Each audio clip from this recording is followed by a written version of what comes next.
করণ জোহরের ট্রান্সফরমেশনের সিক্রেটটা যেদিন থেকে উনি ডিসক্লোজ করেছেন যে উনি ওম্যাড ডায়েট ফলো করেছেন, তারপর থেকে কিন্তু আমি বেশ কিছু রিকোয়েস্ট পেয়েছি, দিদি ওম্যাড ডায়েট ফলো করতে চাই। ওম্যাড ডায়েট সম্পর্কে বোঝার আগে ইন্টারমিটেন্ট ফাস্টিংটা একটু বুঝতে হবে।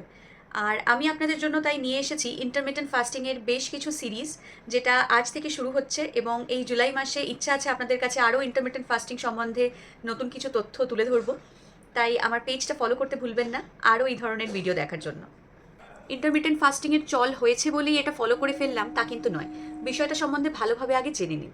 ইন্টারমিটেন্ট ফাস্টিং কী এবং এটা ফলো করলে আপনার বডির ভেতরে ঠিক কীরকম ধরনের চেঞ্জেস হতে পারে। তো প্রথমেই বলি, ইন্টারমিটেন্ট ফাস্টিং মানে হচ্ছে একটা লং টার্ম ফাস্টিং, যে সময় আপনাকে একটা ফাস্টিং উইন্ডো মেনটেন করতে হবে ফর 12 আওয়ার্স বা 14 আওয়ার্স বা 16 আওয়ার্স বা তার থেকেও বেশি, সেটা অবশ্যই আপনার ডায়েটিশিয়ানের পরামর্শ নিয়ে। তো এই ফাস্টিং উইন্ডোটাতে মানে ডিনার কমপ্লিট করার পর নেক্সট মর্নিং আবার খাওয়া অবধি আপনি কিন্তু কিছু খেতে পারবেন না, যে কোনো ক্যালোরিযুক্ত খাবার অ্যাড করা যাবে না আপনার ডায়েটে। আপনি এই সময় জল খেতে পারেন, যে কোনো ডিটক্স ড্রিঙ্ক টাইপের কিছু সেটা খেতে পারেন, গ্রিন টি খেতে পারেন, এমন কিছু যেটাতে ক্যালোরি একদমই থাকবে না। ইন্টারমিটেন্ট ফাস্টিংটা আমরা কেন করব এবং সেটা কতটা সাইন্টিফিক?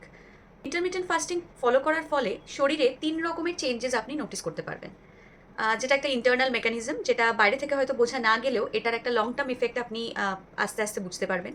প্রথমে আসে ফ্যাট বার্নিং ফেজ, মানে আপনি যখন ইন্টারমিটেন্ট ফাস্টিং ফলো করছেন আস্তে আস্তে এই লং টার্ম ফাস্টিংয়ে থাকার ফলে আপনার বডি কিন্তু ওই ফ্যাট স্টোরেজগুলোকে ভাঙতে শুরু করবে, কারণ তাকে কোনো ক্যালোরিযুক্ত খাবার আমরা প্রোভাইড করছি না এবং লং টার্ম এনার্জি ডেফিসিটের ফলে তখন আপনার ফ্যাটের যে লেয়ারটা সেটা আস্তে আস্তে কমতে শুরু করবে।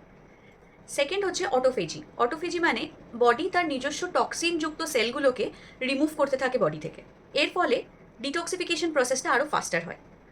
থার্ড হলো ইনসুলিন সিক্রিশনের কন্ট্রোল। যে কোনো খাবার খাওয়ার ফলেই সেটা ডাইজেস্ট করার সময় এবং অ্যাবজর্ব হয়ে ইউটিলাইজ হওয়ার সময় আমাদের শরীরে কিন্তু ইনসুলিন সিক্রিট হয় এবং ইনসুলিন এক্সেসিভ সিক্রিশনের ফলে ওয়েট গেইন হতে পারে এবং ইনসুলিন বেশি সিক্রিট হলেও কিন্তু ইনসুলিনটা যদি ঠিকমতো কাজ না করতে পারে তাহলেও ওয়েট গেইন হতে পারে, যেটাকে আমরা ইনসুলিন রেজিস্ট্যান্স বলি, যেটা পিসিওএস কন্ডিশনের ক্ষেত্রে খুব কমন। তো এরকম অবস্থাতে ওয়েট কন্ট্রোলের জন্য ইনসুলিন কন্ট্রোলটা কিন্তু বিশেষভাবে প্রয়োজন। ইন্টারমিটেন্ট ফাস্টিংয়ের ফলে লং টার্ম যেহেতু আমরা কোনো খাবার ইনটেক করছি না, তাই জন্য খাবার না খাওয়ার ফলে ইনসুলিন সিক্রিশনের পরিমাণটাও কন্ট্রোলে চলে আসছে। Over the period of time যদি আপনি একটা 2 মাস বা 3 মাসের লং টার্ম পিরিয়ডে ইন্টারমিটেন্ট ফাস্টিং ফলো করছেন, যেটা আপনার জন্য জরুরি, এটা কখনোই আমি বলবো না যে আপনি 16 ঘন্টা ফলো করুন বা 20 ঘন্টা ফলো করুন।